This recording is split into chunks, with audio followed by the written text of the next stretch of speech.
Et on s'interroge donc sur cette gestion de l'hantavirus. Après ce premier cas positif français, elle présentait des symptômes hier dans l'avion qui l'a ramenée en France. Eh bien, elle est positive, on l'a appris ce matin, confirmation avec donc un pronostic vital même peut-être engagé. C'est ce qu'a dit la ministre de la Santé Stéphanie Rist. Elle faisait partie, cette passagère, donc de ceux qui étaient sur le navire de croisière MV Ondius, qui est actuellement donc isolé à l'hôpital Bichat à Paris, comme les 4 autres Français qui, eux, pour l'heure en tout cas, sont négatifs. Une vingtaine de cas contacts ont également été identifiés. Bref, la question qu'on se pose, c'est est-ce qu'on va vers une propagation de cette épidémie avec le retour des passagers chez eux, dans leur pays? On fait le point avec nos spécialistes et nos invités. Bonjour à vous et merci de nous avoir rejoints sur France Info. Géraldine Zamanski, vous êtes journaliste au magazine de la Santé sur France 5. Merci de nous avoir rejoints. Bonjour à vous. À vos côtés, Audrey Goutard. Bonjour Audrey. Bonjour. Spécialiste des questions de société pour France Info. Vous allez nous éclairer sur cette gestion de crise, justement. Et puis Yael Gauze nous a de nouveau rejoint. Rebonjour Yael. Rebonjour. Éditorialiste politique pour France Info, parce qu'évidemment, le gouvernement surveille ce qui se passe et il y a même une réunion deuxième en 2 jours cet après-midi autour de Sébastien Lecornu pour suivre la situation en temps réel. On va faire un détour par l'hôpital Bichat à Paris, puisque c'est là que se trouvent ces patients. À retrouver Éléonore Bailly. Bonjour à vous, Éléonore. C'est vrai que leur état de santé est particulièrement scruté, et surtout celui de cette Française qui, elle, on le sait, de toute manière, a été infectée par cet hantavirus. Absolument. Cette Française, en fait, son état s'est dégradé. Cette nuit, elle avait atterri à 17h avec les 4 personnes avec lesquelles elle avait voyagé sur ce bateau. Et cette nuit, donc, à l'hôpital Bichat, alors qu'elle était déjà à l'isolement, son état s'est dégradé. Et selon la ministre de la Santé, Stéphanie Rist, qui était interviewée ce matin, quand on a les symptômes, elle a été retestée et ce test s'est révélé positif. Et quand cet état se dégrade avec ce virus, on peut avoir un pronostic vital engagé. C'est peut-être le cas avec cette personne. On n'en sait pas plus pour le moment. Elle est à l'isolement, elle est séparée des 4 autres personnes. Et un nouveau point presse doit être organisé dans les heures à venir. Éléonore, voilà pour cette personne donc, qui est contaminée par l'hantavirus. Pour les 4 autres, en l'occurrence, pour l'instant, leurs tests à eux sont revenus négatifs. Oui, tout à fait. Ils sont effectivement négatifs pour le moment. Le problème de l'hantavirus, c'est qu'on peut mettre le temps pour incuber cette maladie, peut aller de quelques jours à 6 semaines. C'est beaucoup. Cette personne, la Française, qui est actuellement dans un état très grave, à l'hôpital, son test, elle avait été testée avant de monter dans le Falcon médicalisé hier. Et ce test, il était négatif. Ils ont recommencé les tests. Il s'est révélé positif. Et quant à ces comparses de voyage, ils sont également à l'isolement. Leurs tests sont négatifs et ils sont dans des conditions très particulières à l'hôpital Bichat, un hôpital spécialisé dans les maladies infectieuses, dans des chambres, vous savez, avec des systèmes de climatisation et d'aération inversés. On avait découvert ça au moment du Covid, donc des techniques très particulières qui permettent d'éviter que le virus se propage. Et d'ailleurs, on a pu parler avec des personnes qui sortaient de l'hôpital, des patients qui n'ont rien à voir avec l'hantavirus. Et une des personnes m'a expliqué qu'un infirmier lui avait proposé de mettre un masque comme pour le temps du Covid. Et donc cette personne qui n'avait pas spécialement peur a donc enfilé ce masque. Merci beaucoup Éléonore Bailly pour toutes ces précisions donc devant l'hôpital Bichat à Paris où se trouvent ces 5 passagers français du navire et dont cette Française infectée donc qui a été testée positive, on l'a appris ce matin, à cet hantavirus. Géraldine Zamanski, c'est vrai que c'est toute la problématique, c'est ce délai d'incubation extrêmement long. Elle a été testée négative hier et puis elle a déclenché des symptômes quelques heures après et ce matin le verdict tombe, elle est positive. 6 semaines, 42 jours, c'est énorme. C'est ça, c'est ce qui fait toute la complexité de la prise en charge de cette alerte.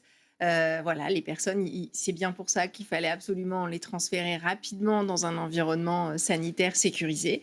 Parce que tout l'enjeu, c'est qu'une fois qu'effectivement l'état de santé se dégrade, des médecins le diraient mieux, mais il faut pouvoir mettre en œuvre tout, éventuellement même des mesures de réanimation, de soins très intensifs.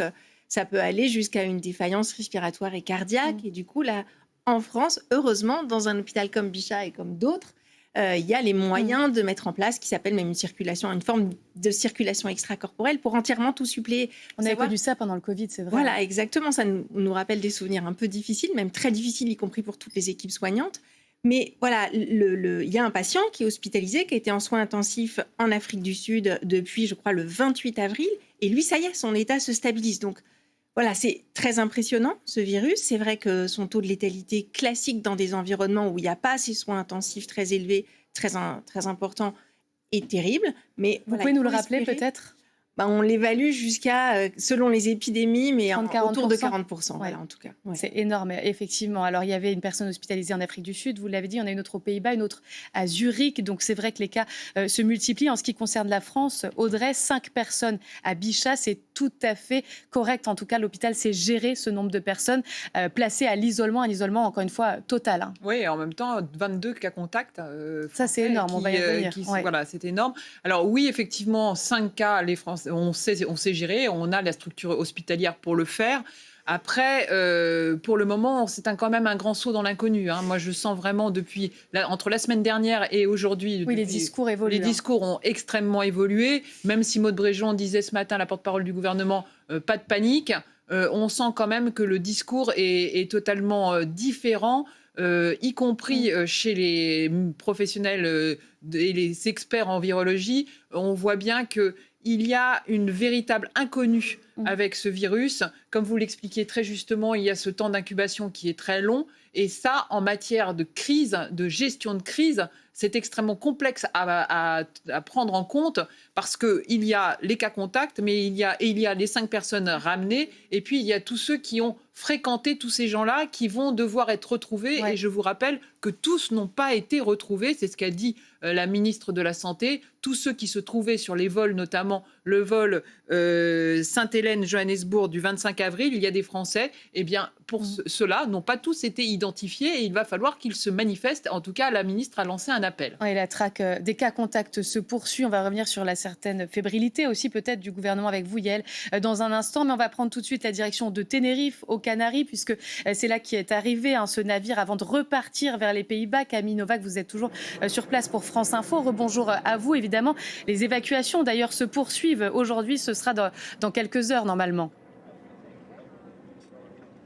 Oui, en effet, ces évacuations, Flore, qui vont reprendre dès cet après-midi. 2 pays qui vont affréter des vols, c'est l'Australie et les Pays-Bas. Cet après-midi, il reste à peu près une vingtaine de personnes à évacuer de ce bateau. Des passagers qui ont donc passé la nuit sur ce MV Ondus que vous voyez juste derrière moi. Des opérations de ravitaillement en carburant ont eu lieu ce matin et maintenant tout est prêt pour ces dernières évacuations qui vont se dérouler dans le même protocole que les précédentes, avec cette bulle sanitaire qui a été mise en place. D'abord, les passagers seront transférés dans une petite navette jusqu'à ce quai où nous nous trouvons et c'est là qu'ils seront pris en charge pour être emmenés dans des bus jusqu'à l'aéroport de Tenerife Sud qui se trouve à une dizaine de minutes environ d'ici. Et puis, ce bateau, il reprendra sa route en fin de journée, direction les Pays-Bas avec les membres d'équipage qui seront à bord. Et c'est là-bas, aux Pays-Bas, qu'il sera désinfecté, ce navire, ainsi que les bagages, les valises des passagers qui n'ont pas été récupérés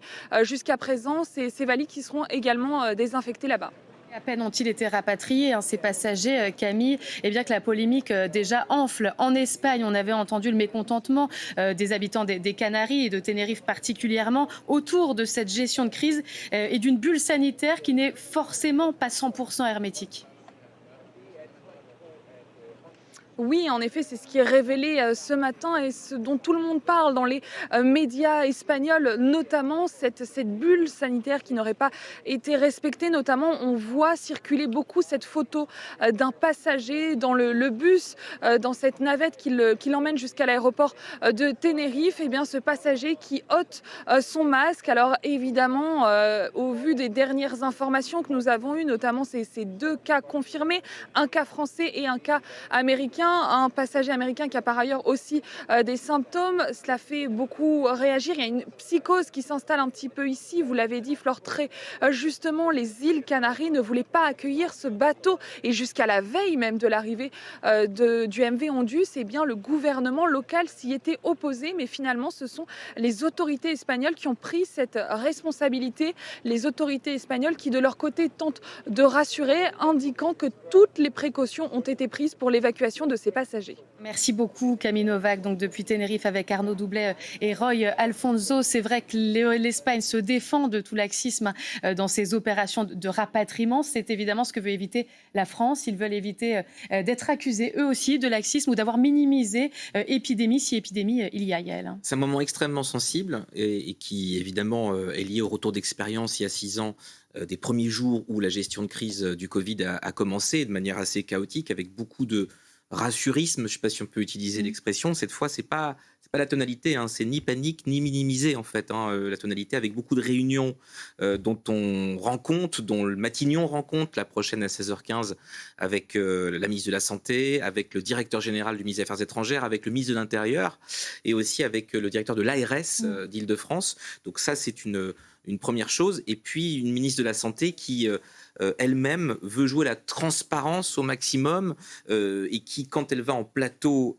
radio, c'était le cas ce matin à France Inter, était épaulée par Arnaud Fontanet de l'Institut Pasteur, responsable de l'unité d'épidémiologie de l'Institut Pasteur sur les maladies émergentes. Donc un spécialiste, un expert qui connaît, qui peut dire la science dans l'état où on la connaît, ce qu'on sait, ce qu'on ne sait pas, et le politique à côté qui colle au maximum à ce qui ressemble à peut-être un début de conseil scientifique comme on a pu en connaître au moment du Covid, c'est-à-dire le politique qui se met derrière la science toujours, parce que ça c'est vraiment fondamental. Je voyais déjà commencer à monter des discours complotistes de la part d'un certain Florian Philippot par exemple, qui s'est déclaré candidat à l'élection présidentielle. Ça commence déjà, cette fameuse vague qu'on a connue au moment du Covid, où tout se percute et où on finit par perdre la rationalité. Et Philippe Amouyel, épidémiologiste et professeur de santé publique au CHU de Lille, est avec nous également. Bonjour à vous, on va vous entendre dans un instant, puisque Yael nous parlait de la ministre de la Santé, Stéphanie Rist, invitée du 20h hier, invitée de France Inter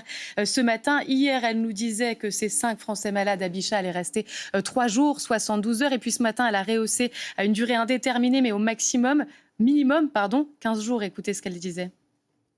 Ils sont à l'hôpital jusqu'à nouvel ordre. Nous avons besoin d'avoir jusqu'à nouvel ordre, ça veut dire potentiellement au-delà des 72 heures au minimum au départ. 15 jours, je dirais, et nous réévaluerons. Le décret pris par le Premier ministre hier soir nous permet de durcir ces isolements.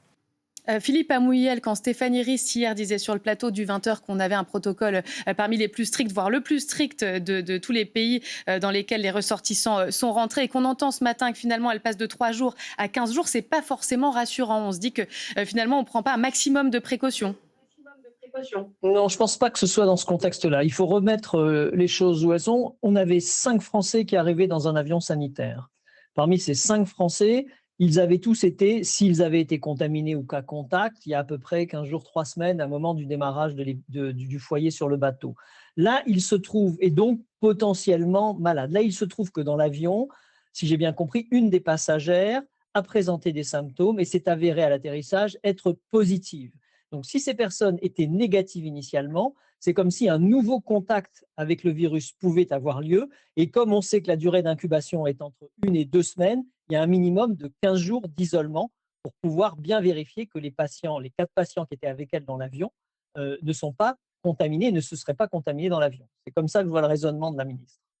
6 semaines, on entendait 42 jours, c'est quand même pas la même chose. Est-ce qu'il n'aurait pas fallu attendre 6 semaines finalement avant de les faire débarquer en Espagne, voire les laisser 6 semaines à Tenerife, en Espagne, isolés du reste de la population? Alors, isoler 150 personnes de je ne sais combien de nationalités différentes pendant 6 semaines et bien contrôler l'isolement avec tous les problèmes psychologiques que ça peut générer, c'est extrêmement difficile. Là, l'idée, ça a été de retransmettre, de renvoyer tous ces patients vers leur pays où ils devraient, comme on l'a fait en France, appliquer des mesures d'isolement. Mais après, c'est difficile de tout contrôler quand même. Effectivement, Géraldine Zamanski, est-ce qu'il aurait fallu finalement ne pas faire débarquer ces personnes, les laisser dans un bateau, quitte à ce que des équipes médicales viennent leur porter secours si besoin, ou les faire débarquer à Tenerife, mais les isoler? Non, surtout pas. Et puis alors pour le coup, le cas de cette patiente, il le surligne. Il fallait absolument les sortir de ce bateau. Parce qu'une fois sur place, si ces symptômes s'étaient déclarés dans le bateau, des heures, des longues heures et peut-être fatales, auraient été perdues le temps de l'amener dans un environnement sanitaire adapté. Non, ça a même pris trop de temps, cette évacuation, finalement. On comprend très bien les réticences de tous les pays face à cette alerte et face à ce virus et tous les traumatismes que ça rappelle. Mais c'était extrêmement important de les évacuer. Et en plus, comme ça dispatche l'éventuel soin dans différentes structures, différents pays, et pas tout mettre sur l'Espagne ou Tenerife, qui, pour le coup, a énormément déjà souffert du Covid. On ne peut pas confier ça, entre guillemets, à un seul pays. Audrey ? Non, la question qui se pose et qui va vraiment être le point central de cette gestion de crise, c'est la mise à l'isolement. C'est-à-dire qu'effectivement, vous avez eu un discours qui a évolué au niveau du gouvernement français, de dire on va placer à l'hôpital 72 heures chaque personne où il y a une suspicion, et après, elle se mettra à l'isolement et à elle la charge de respecter cet isolement, avec un décret préfectoral disant voilà, si vous ne respectez pas cet isolement, c'est pas bien et vous risquez d'être puni. Le problème qui se pose, si vous voulez, c'est que lorsque vous demandez à chacun de gérer un petit peu à sa façon, alors que les gens, même s'ils sont de bonne volonté, ne savent pas très bien face à quoi ils ont affaire, puisque vous avez bien compris qu'il y a une vraie méconnaissance aujourd'hui de ce virus. On ne sait pas exactement quelle est sa dangerosité. On a bien compris qu'il y a 21 cas contacts, dont 14 qui étaient dans ce vol Johannesburg-Amsterdam, qui n'ont pas été tous identifiés encore. Donc, si vous voulez demander aux gens de rester chez eux, mais comment? Avec leurs enfants, sans leurs enfants, seuls? Tout le monde chacun a-t-il les moyens de s'isoler de façon confortable chez soi? Vont-ils le respecter aussi longtemps, puisqu'on a bien compris que c'était 42 jours d'incubation avant de sortir complètement d'affaires. Bref, c'est extrêmement compliqué. Et là, les pouvoirs publics, peut-être, auraient pu tirer les enseignements de la période Covid, c'est-à-dire que lorsqu'il y a du flou, en tout cas dans le discours, eh bien, il y a une inquiétude qui se développe au niveau de la population. Et effectivement, les propos du gouvernement hier, Madame Rist, chez nous, sur France Télévisions, a été quand même flou, peut-être parce qu'elle veut effectivement rassurer, prendre toutes les prudences et rassurer, et ça fait partie de la gestion de crise, que de savoir rassurer, de ne pas créer un effet de panique. Mais néanmoins, on voit bien que l'évolution du discours aujourd'hui pose problème.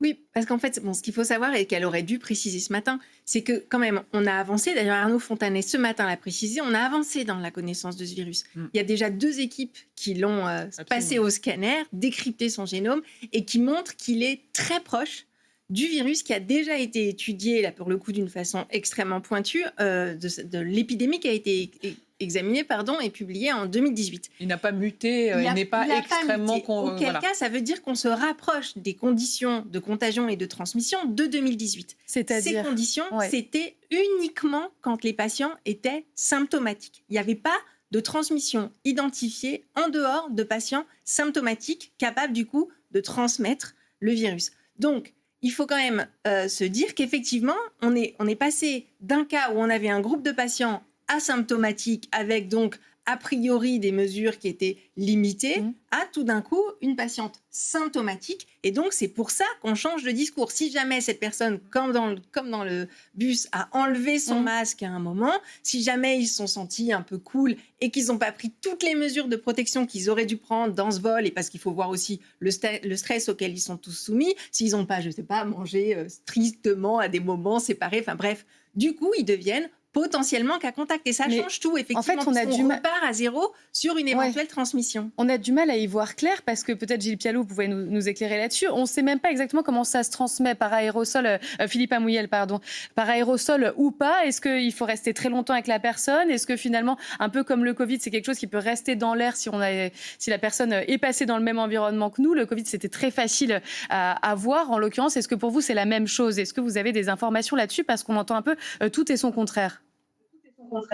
Alors, l'expérience qu'on a là-dessus, c'est l'expérience du foyer qu'il y a eu en Argentine en 2018 et en 2019, qui a fait l'objet d'une publication, qui a identifié une quarantaine de cas avec un patient zéro qui a contaminé d'autres personnes sur une table autour d'une fête d'anniversaire ou de mariage, d'anniversaire, me semble-t-il. Donc, ce qu'on s'est rendu compte, c'est qu'en effet, il fallait un contact rapproché. C'est ça qui était un des éléments importants, et que toute la salle n'a pas été contaminée comme ça a pu l'être dans le Covid et dans les réunions évangéliques qu'il y avait eu à un certain moment ou dans certains avions. Donc, on est vraiment dans un contexte différent. Ensuite, sur la transmission, ils se sont rendus compte que quand on mettait les gens sous masque de type FFP2, on faisait tomber ce qu'on appelle le coefficient de reproduction, c'est-à-dire le nombre de personnes qui sont affectées par une personne malade, en dessous de 1, c'est-à-dire qu'on stoppe l'épidémie. Donc ça veut dire qu'avec un masque, dans des bonnes conditions, pas trop rapproché, voilà, l'histoire qu'on pouvait avoir dans le Covid, où quelqu'un qui était dans une pièce pendant un certain temps pouvait contaminer la pièce si elle n'avait pas été aérée, on ne l'a pas retrouvé dans ce cadre-là. Juste un petit mot. Là, le problème, si vous voulez, j'entends bien ce qui est dit. L'étude montre que une personne contaminée transmet à 2 personnes. Donc, c'est plus que la grippe, quand même. Et le deuxième point, c'est qu'aujourd'hui, les cas contacts ne savent pas qu'ils peuvent être contaminés. Donc, ils contaminent sans le faire exprès dans leur univers familial. Il y a plusieurs choses à prendre en compte. Effectivement, cette durée d'incubation qui varie de 2 à 6 semaines par rapport à ce qu'on peut entendre. Et aussi le fait qu'il n'y a pas de traitement et pas de vaccin pour l'instant. C'est pour ça que ça peut être inquiétant également. On continue évidemment d'en parler avec toutes ces questions qui sont sur la table, juste après l'essentiel de l'actualité avec vous, Julia.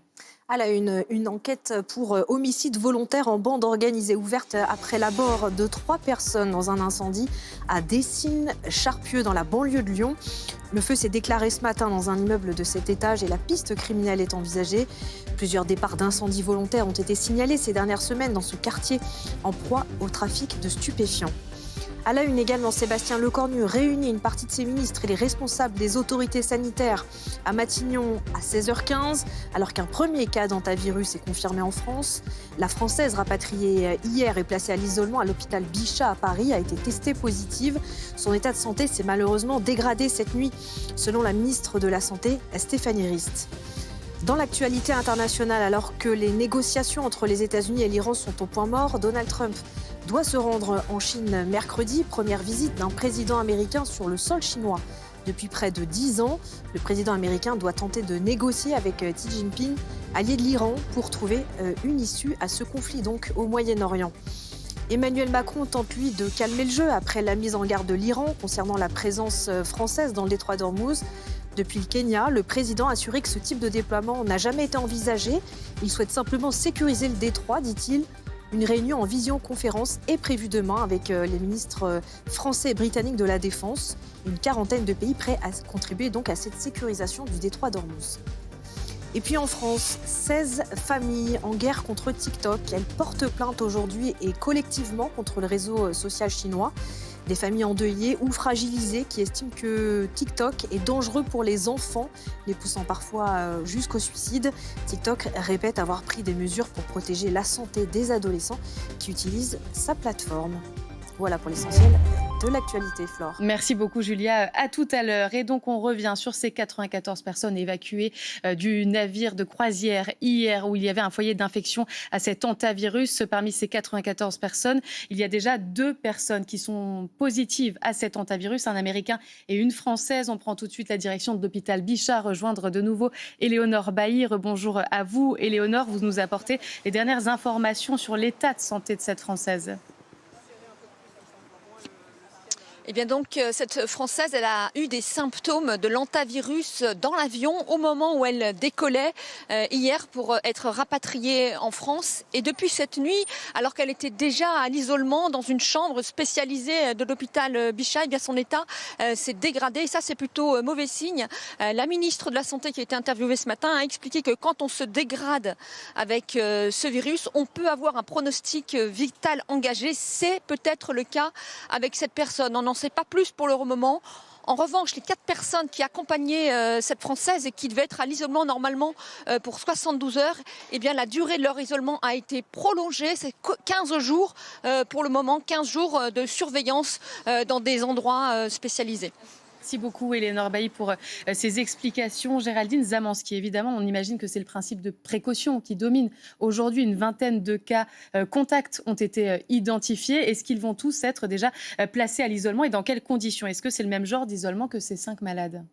Je pense pas, mais enfin, peut-être que si, peut-être que vu ce qui vient de se passer, en particulier les personnes qui ont voyagé avec le cas numéro 2, comme on l'appelle, c'est pas très joli comme dénomination, mais enfin, la femme du premier patient décédé, en tout cas, qui est décédée, elle, en Afrique du Sud, avant d'avoir eu le temps finalement d'être vraiment prise en charge. C'est vrai qu'entre Sainte-Hélène et l'Afrique du Sud, elle était cas contact, elle était, contaminante, évidemment. On ne savait à l'époque pas que c'était un hantavirus. Donc, il n'est pas du tout certain qu'elle ait porté un masque, il n'est pas du tout certain que des mesures strictes aient été prises pour elle et donc pour les passagers de ce vol. Donc, c'est vrai qu'en particulier, les passagers de ce vol, il faut arriver très vite à les contacter. On est encore dans la phase potentielle d'incubation et il faut qu'ils soient informés. Il faut qu'ils soient effectivement eux-mêmes en mesure de s'isoler si possible, mais surtout qu'ils sachent se rapprocher d'un centre de soins pour, au moindre symptôme, être pris en charge comme cette patiente. Philippe Amouyel, effectivement, les cas contacts doivent être très vigilants. On sait qu'il y a déjà eu 3 morts. Vous avez rappelé ce couple de Néerlandais, une Allemande également. Le taux de mortalité de ce virus, on l'a rappelé, il est autour de 40% s'il n'y a pas de structure adaptée pour la prise en charge des patients. Qu'est-ce que vous conseilleriez, vous, justement, aux autorités en termes d'isolement des cas contacts ? Alors, je crois que soit on arrive à les isoler dans des structures qui permettent de suivre cet isolement, mais logistiquement, ça va être très lourd. 42 jours, c'est extrêmement long à maintenir. Il faudrait les mettre dans des pièces à pression négative. Voilà, ce serait compliqué. L'idée, c'est que, ils soient éventuellement isolés chez eux, confinés chez eux, dans une chambre séparée, qu'ils ne sortent pas, sauf raison médicale importante, qu'ils surveillent leurs symptômes, qu'ils portent des masques de type FFP2, qu'ils puissent avoir des tests réguliers. Alors, on peut avoir des médecins qui passent de l'ARS ou des contrôles régulièrement, des appels réguliers. Donc, il faut quand même organiser cet isolement à domicile. Et ça reste difficile. Et je ne sais pas s'il y a eu des précisions là-dessus par le gouvernement actuellement. Effectivement, il y a cette réunion cet après-midi, alors qu'il y a déjà ce décret qui a été pris hier pour l'isolement des cas contacts. Oui, et ce décret, c'est écrit en haut dans l'entête, pris hier soir, vu l'urgence. C'est ça qui nous frappe tous ici, c'est le vu l'urgence. Le gouvernement prend ce décret et écrit ce terme qu'il y a urgence. Et après, il est très large, ce décret. C'est-à-dire qu'il permet, je vous le lis, pour toutes les personnes ayant été en contact avec un passager du navire MV Ondius ou avec toute personne ayant été infectée ou présentant un sérieux risque d'infection, toutes ces personnes peuvent faire l'objet de mesures de quarantaine ou d'isolement lorsqu'il apparaît qu'elle présente un risque sérieux d'infection. Ce sera apprécié en fonction des conditions dans lesquelles ces contacts ont eu lieu pour un isolement qui ne peut pas excéder 42 jours. Mais ça veut dire que tout ça est très évolutif. Vous avez la base juridique qui permet ensuite de moduler la durée de l'isolement et de comment se fait cet isolement. Et avec une verbalisation, si à 3 reprises, en 30 jours, vous ne respectez pas ce décret, vous risquez 6 mois de prison et 3 750 € d'amende. Les modalités, évidemment, de l'isolement des cas contacts vont être affinées a priori dans les prochaines heures, les prochains jours. On s'intéresse aussi aux autres personnes qui ont été évacuées, 94 évacuées hier, donc 2 personnes déjà infectées. Que sait-on d'état de santé des autres, alors qu'il y avait 19 nationalités différentes, on le rappelle. On fait le bilan provisoire encore avec Candice Antiga. Sur les 94 passagers évacués, 19 nationalités différentes. Tous sont désormais dispersés à travers le monde entier. Pour chaque pays, une même vigilance s'applique, avec des protocoles sanitaires mis en place dès l'arrivée des ressortissants. Dépistage, isolement, suivi médical. Grâce à ces mesures drastiques, un passager grec a été détecté positif hier. Même scénario aux États-Unis, où les autorités sanitaires annoncent ce matin la détection d'un cas positif parmi ces ressortissants évacués. Un passager présente actuellement des symptômes légers et un autre a été testé légèrement positif au virus des Andes par PCR. Après la détection de ces nouveaux cas positifs, les autorités sanitaires espagnoles veulent rassurer. Elles affirment avoir pris les mesures nécessaires pour éviter tout risque de propagation du virus sur son territoire. Alors on sait, un virus n'a pas de frontières, Philippe Amouyel. Chaque ressortissant est rentré chez lui dans des conditions d'isolement qui seront différentes en fonction des pays. À quoi il faut faire attention? On sait que les symptômes aussi de cet hantavirus ne sont pas forcément clairs pour tout le monde. Qu'est-ce qu'il faut craindre? À quoi faut-il être vigilant? Alors, les symptômes, c'est essentiellement de la fièvre. C'est également de la toux, des douleurs abdominales.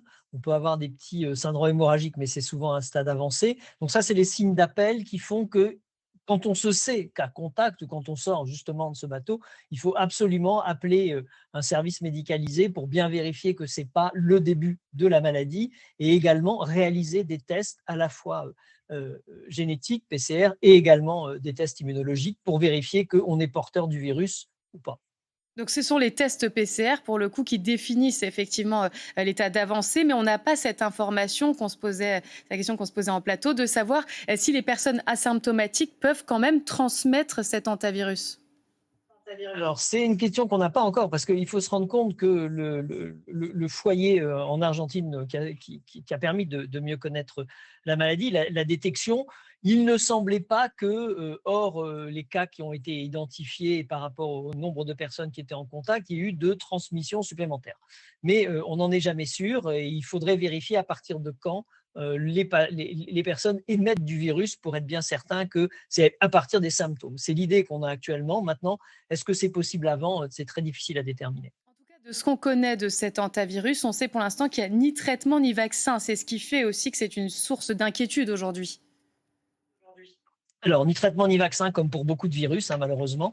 Les quelques rares traitements, c'est des essais d'anticorps de patients qui avaient été infectés, un peu comme on a fait pour le Covid, qui permettait justement de limiter le développement de la maladie. Il y a des essais cliniques qui sont faits avec un vaccin inactivé en Chine et en Corée, mais qui ne sont absolument pas approuvés encore ou quoi que ce soit. Et certaines sociétés, comme celle qui avait créé les vaccins anti-Covid, se sont mis à travailler sur les séquences de ce virus pour voir ce qu'elles pourraient faire.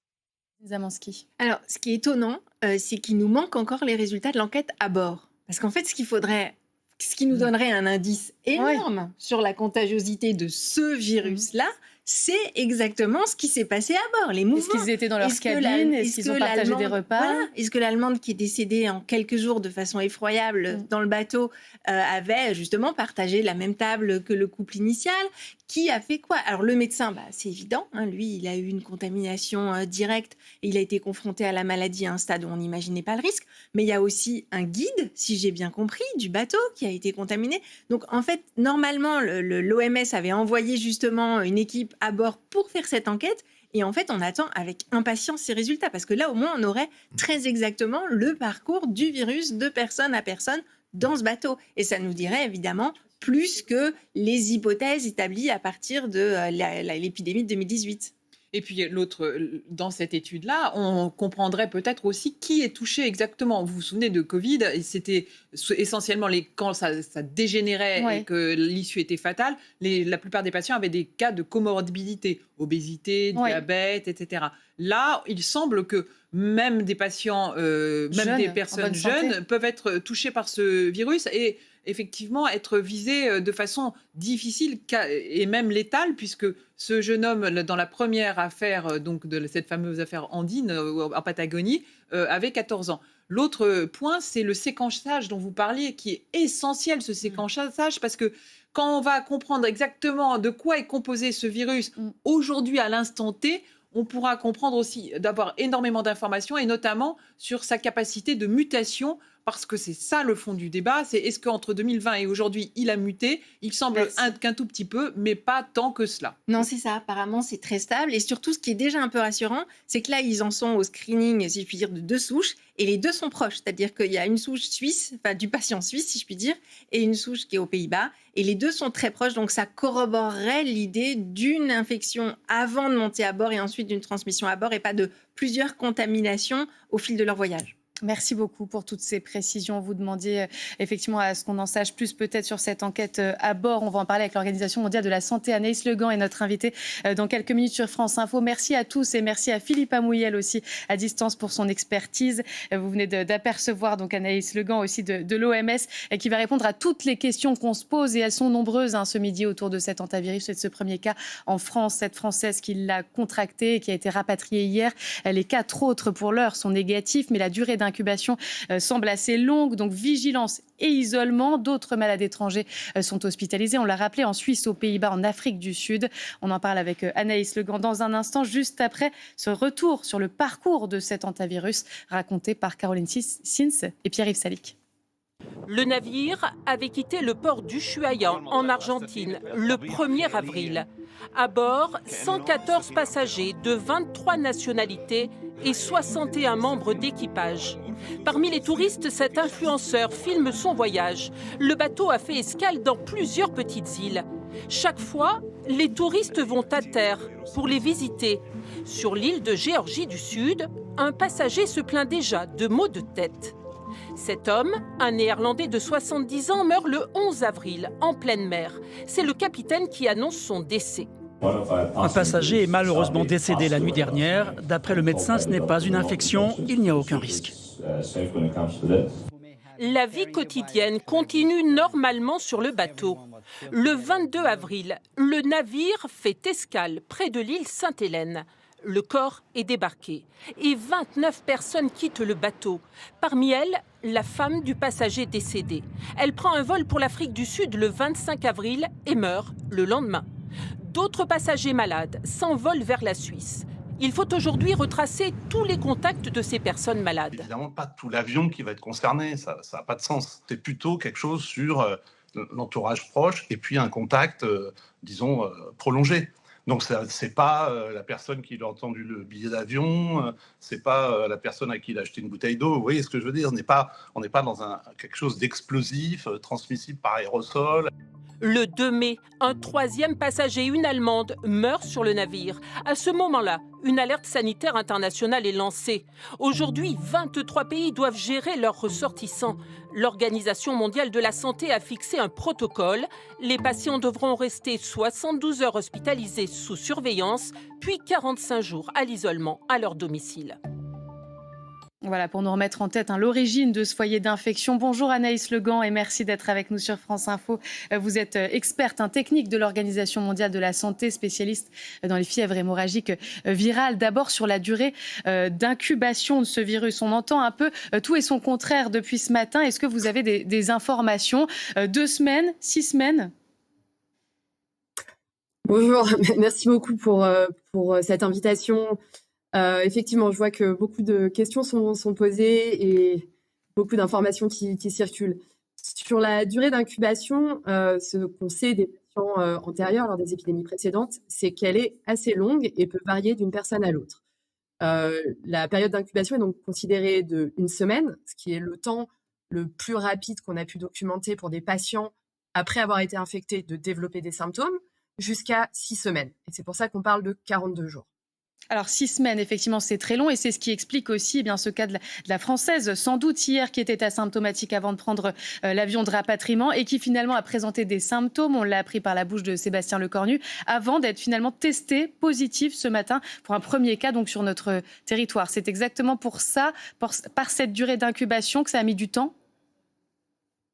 Tout à fait. En fait, il faut bien que vos auditeurs comprennent, c'est que sur ce bateau, on sait qu'il y a eu des transmissions possibles, donc il se peut que certains des passagers qui auraient été exposés soient dans leur période d'incubation et développent donc des symptômes dans les prochains jours. Alors d'où la question qui se pose aujourd'hui sur l'isolement de ces personnes qui peuvent être asymptomatiques, parce qu'on ignore, vous allez peut-être nous le confirmer, si une personne asymptomatique peut ou non transmettre ce virus. On disait il y a quelques minutes sur ce plateau que la dernière étude, la seule en date finalement, celle de 2018, sur ce virus et cette souche des Andes, disait que non, a priori quand on était asymptomatique, on ne pouvait pas le transmettre. Est-ce que vous avez cette information ? Effectivement, on regarde toutes les informations qui ont été publiées. Encore une fois, ça reste un virus rare et c'est pour ça qu'on n'a pas encore toutes les réponses avec une certitude à 100%, mais qu'on y travaille, comme vous l'avez dit dans vos différents... On a perdu la connexion. Clips. Avec Anaïs Legan, excusez-nous. L'étude... On écoute. À laquelle vous faites référence et les études d'ailleurs qui démontraient les transmissions interhumaines. Pour l'instant, toute transmission n'avait été observée qu'à partir de patients symptomatiques très tôt après le début des symptômes. Cependant, les symptômes que les patients peuvent avoir au début peuvent être un peu difficiles à détecter. Ça peut être une sensation de malaise, un début de fièvre, ce genre de choses. Donc, c'est pour ça qu'on veut prendre toutes les précautions et s'assurer que tous ces passagers puissent être suivis tout au long de jusqu'à la fin de la période d'incubation Ouais. pour s'assurer qu'il n'y ait pas de transmission pendant cette période. Et c'est sans doute le principe de précaution qui pousse aujourd'hui Stéphanie Rist à parler de 15 jours d'hospitalisation pour les 5 malades français au lieu de 3 jours, comme elle le disait hier. On l'écoute, elle était l'invitée de France Inter ce matin. Ils sont à l'hôpital jusqu'à nouvel ordre. Nous avons besoin d'avoir Jusqu'à nouvel ordre, ça veut dire potentiellement au-delà des 72 heures au minimum prévues au départ. 15 jours, je dirais, et nous réévaluerons. Le décret pris par le Premier ministre hier soir nous permet de durcir ces isolements. On se dit finalement qu'on est encore dans le flou, dans l'incertitude et qu'on agit en fonction de l'avancée, des connaissances qu'on a. Il faut évidemment maximiser ce principe de précaution.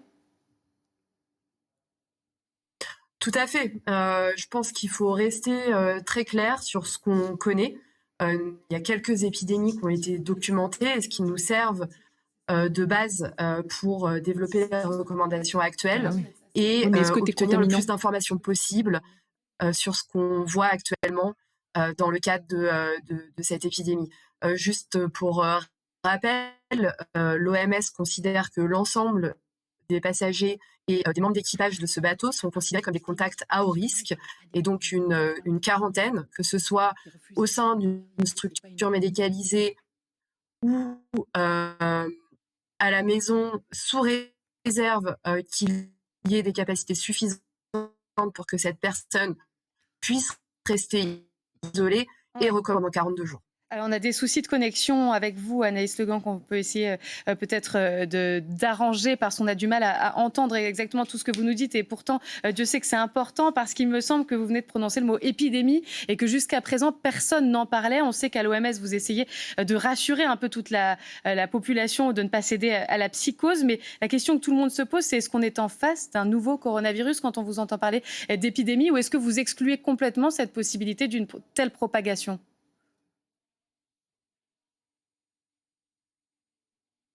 Si vous nous entendez, Anaïs Le Gant, on a du mal à rétablir la connexion avec vous. Audrey Goutard est toujours avec nous et Yael Gauze aussi. Audrey, c'est vrai que ce qui semble, en tout cas ce qu'on semble comprendre de ce que vient de dire Anaïs Le Gant, c'est la question qu'on se posait.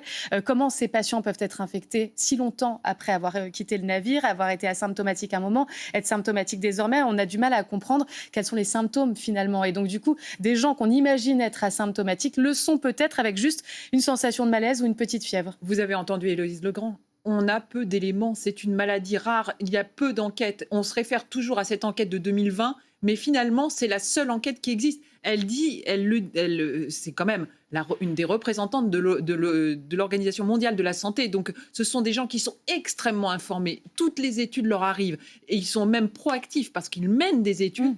Et notamment sur ce bateau. Et notamment sur ce bateau. Il y a une étude qui est actuellement en cours et dont on attend les résultats avec impatience. Et même elle dit, c'est une maladie rare, il y a encore des inconnus, on ne sait pas.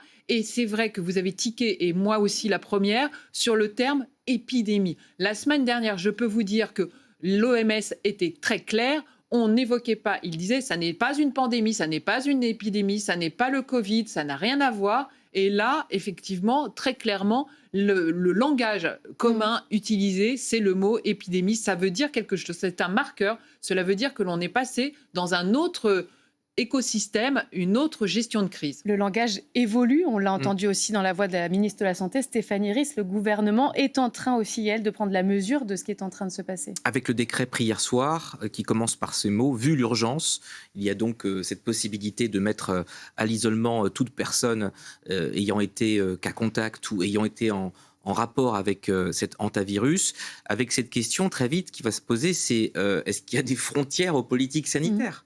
Vous en parliez tout à l'heure. Est-ce que chaque pays a ses propres le protocoles, protocole néerlandais et les États-Unis qui sont pointés du doigt pour ne pas mettre, eux, en quarantaine les passagers asymptomatiques. On va voir ce qu'ils disent. Donc effectivement, c'est un débat qui peut très vite venir. Quelle politique sanitaire unifiée? Et puisque vous parliez de l'OMS, avec Anaïs Le Gant, l'OMS que les États-Unis ont quitté et que l'Argentine a quitté. On va voir ce qu'ils disent les Américains. D'où parle hantavirus. Précisément. C'est symboliquement à front renversé, c'est-à-dire que ce sont des pays, il y a une bonne coopération mondiale Et ce sont 2 grands pays, Argentine et États-Unis, qui ont quitté l'OMS. Regardez les Américains qui menacent de ne pas appliquer les recommandations de l'OMS. C'est ce qu'ils disent par la voix de Jay Bhattacharya. Ce n'est pas le Covid, cela ne va pas entraîner le genre d'épidémie que l'on a connu.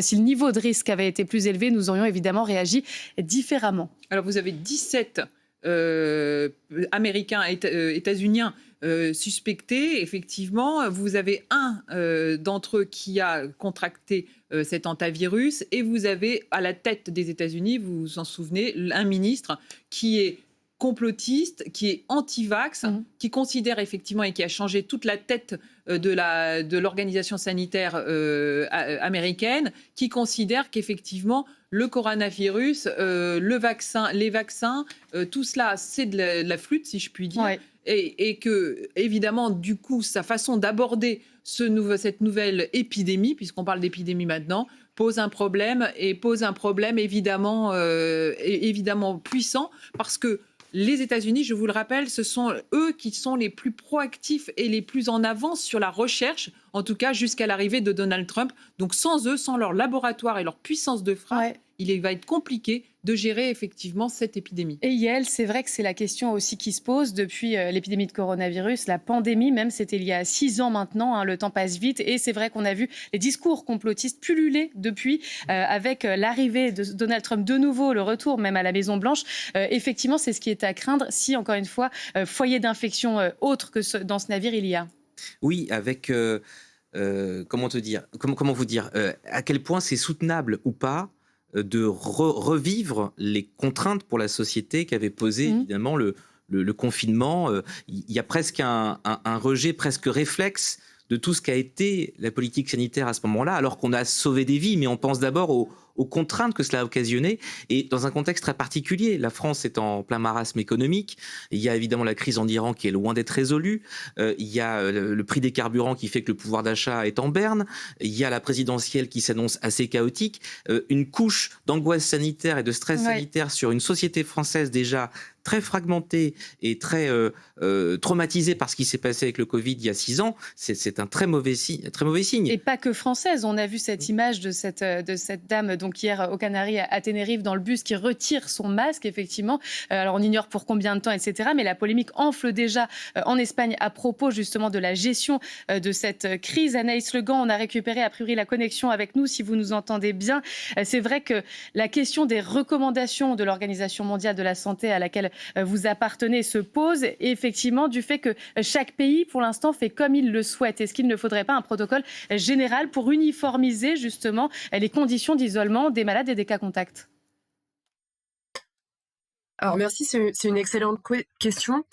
Sur l'ensemble des protocoles qui sont mis en place par les pays, la plupart, en tout cas ce qui est publié dans les informations, correspondent aux recommandations de l'OMS et vont parfois plus loin. Les recommandations de l'OMS ont été aussi faites avec des échanges multiples des autorités sanitaires des différents pays concernés. Après, évidemment, l'OMS recommande, et ce sont les pays qui ont la responsabilité de mettre en place ces protocoles, et c'est ce qui peut expliquer qu'il y ait quelques différences. Après, je pense qu'il est très important de garder en tête un point. Dans l'ensemble de ces pays, ces personnes sont considérées comme des contacts à haut risque et vont devoir être en quarantaine, que ce soit sous des évaluations médicales directes dans un hôpital ou autre structure sanitaire, ou sous évaluation médicale à leur domicile ou dans un endroit qui serait décidé par les autorités nationales. Ça, c'est le point le plus important, et le point qu'il faut continuer de rappeler, c'est que les personnes qui sont considérées comme contacts et qui ont donc été notifiées contacts doivent surveiller pendant 42 jours l'apparition du moindre symptôme. Pourquoi ? Parce que cela permettra une meilleure prise en charge si jamais elles sont malades, et évidemment limitera le risque de transmission secondaire. Merci beaucoup Anaïs Legan, experte technique à l'OMS, d'être intervenue sur France Info. Malgré une connexion un peu difficile, en tout cas, on a compris surtout surveiller les symptômes parce que ces symptômes peuvent être variés et variables d'une simple sensation de malaise à une fièvre. Évidemment, on verra ça en fonction des cas contacts qui sont identifiés, une vingtaine de cas contacts et une personne infectée ce matin testée positive. Merci Audrey Goutard et Yael Gauze qu'on retrouve chaque jour sur France Info. C'est presque la fin de ce 11-13. Il se termine comme chaque jour avec le journal de Julia Von Elst.